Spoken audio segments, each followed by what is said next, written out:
Horsham queue management system. So first and foremost, let's look at how we issue tickets. So if we fire up the ticket printer, this will start automatically for you in the mornings or when a user logs in. So to issue a ticket for council services, we select council services.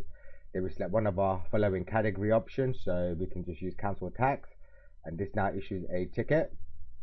To confirm that, we can come to our summary list and hit council services, and we can see that ticket number 10 is being issued. If you want to issue another ticket for council services, we can again reload the council services queue, and then we can look at maybe putting in some other services. So we'll enter some free text, for example, BK requires help, not sure what he needs.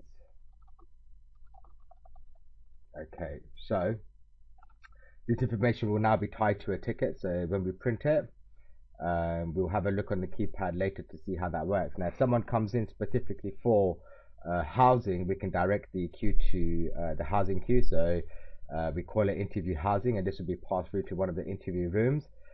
We can give it a reason, but remember these can always change. So for now we'll say maintenance call, and what we can do is we can actually say the address, for example. So let's just put in a postcode and the number of the house, 276 Chase Road, for example, and we can hit print. And now when we call the number forward, we have some prior information as to why the customer is here. So if we come out of the issuing element and we look at the drop-in services, what we can have is a customer may visit, but a ticket may not need to be issued. So there we use footfall. So from the footfall list, we can say I want to record a footfall, and we simply select the footfall that we would like. So we can just say that a delivery took place. And that's basically the method of issuing tickets and obtaining footfall codes. Now once the tickets have been issued, what we can do is we can log on to our keypad. So at the moment I've logged on as test because this is my test PC. I don't need to enter a staff number, but I will need to select my position type. So we'll select position 1, and for you guys we'll be looking at booth.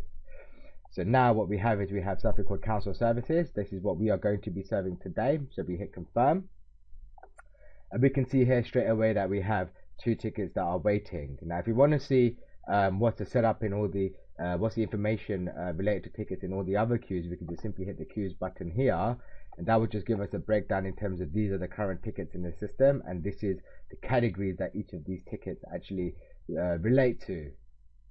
So if we want to call the council services and the council tax ticket number forward, we simply hit the call button, and that will do the ticket number call forward. Ignore the font size, that's all down to resolution.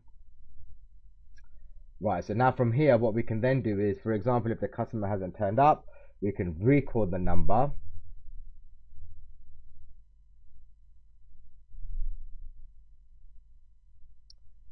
So let's take the scenario that this customer hasn't turned up. We have 2 choices. The first one is we can register the ticket as a walk-off, which means the ticket is now removed from the system, or alternatively we can assign a note to it saying recall applied, no customer show. And then we can simply put this ticket on hold, and it will appear on a holding queue. Doesn't matter which of these services or the queues you've logged on to, everyone will be able to see tickets on a holding queue. And to investigate why a ticket is being put on hold, we just simply double click the ticket number, and it will give us a reason as to why that ticket is being put on hold. What we can do is once the ticket's on hold, we can actually edit some information in there. So if we hit edit, this now basically means that the ticket is locked and no one can access this ticket until we save the ticket information. So we'll just apply, and then I'll just put in today's date. So we'll put in 26/06/2015, and we can now hit save. And now that basically means other customers have other users have access to this ticket. So say for example this ticket number is now arrived and said I've missed my turn, I want to be called forward again. So what we simply do is from here we can call the ticket number forward.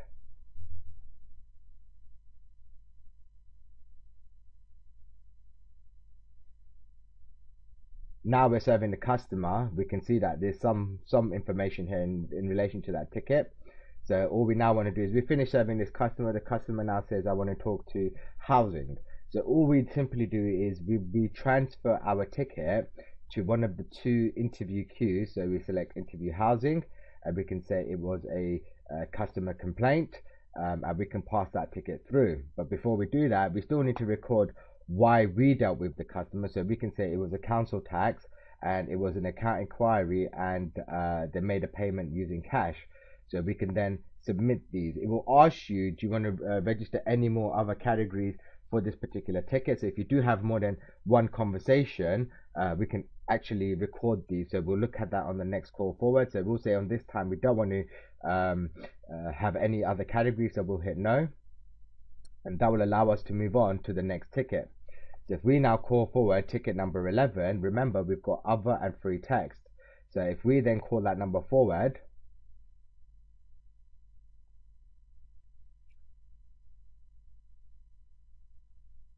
we can see that there is some information applied to this particular ticket. Now, BK doesn't know why he's really here, so we're going to have a couple of different types of conversations. What we're now going to do is basically we're going to do a close, and what we're going to do is record multiple categories against this particular ticket. So let's just say one of the categories was leisure, and we talked about the equipment, and I do want to record more categories, so I hit yes. And now what I want to do is I maybe want to talk about visitor permits, and I want to make an inquiry, but I still would like to pay for my permits as well. So I can select both of these options and I can submit that, and then we may have talked about something else as well. So what we can do is we can then go into something like other, and we can talk about electoral registration, because obviously, you know, we advised on change of address, so we can hit submit, and no, we didn't talk about anything else, so we will now close this ticket off.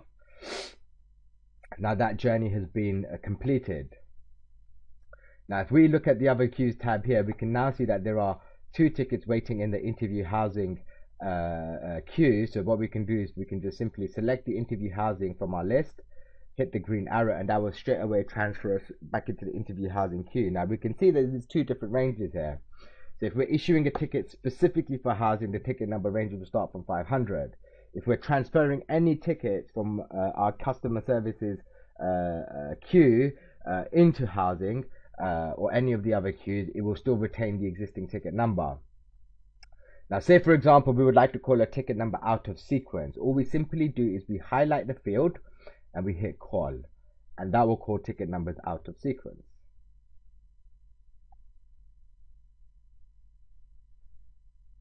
And again, we can now say that this customer, you know, we've done a recall, we waited for a little while, they didn't turn up, so I'm going to register this as a walk off. Yes.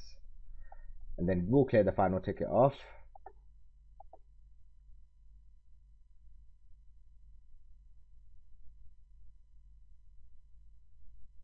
And again, what we can do is we can do a walk off, or we can retransfer it somewhere else should this ticket need to be retransferred. So in this case, what we'll do is we'll do a walk off again. And basically that's the operations of the keypad. One final point that we should be aware of is that when we are when there are no queues in the ticket, no tickets in the system, what we can do is we can minimize our keypad. That allows us to get on with our work. Now once the keypad has been minimized, we can see that there's a little icon in the system tray bar here. So all we simply do is we can then issue a ticket, and once I've issued this ticket, I will be able to see here that a new ticket has arrived. So that prompts the user to basically say there's a customer now waiting in the system, just deal with that ticket and then move on to your remaining tasks. And that's basically how we use the system.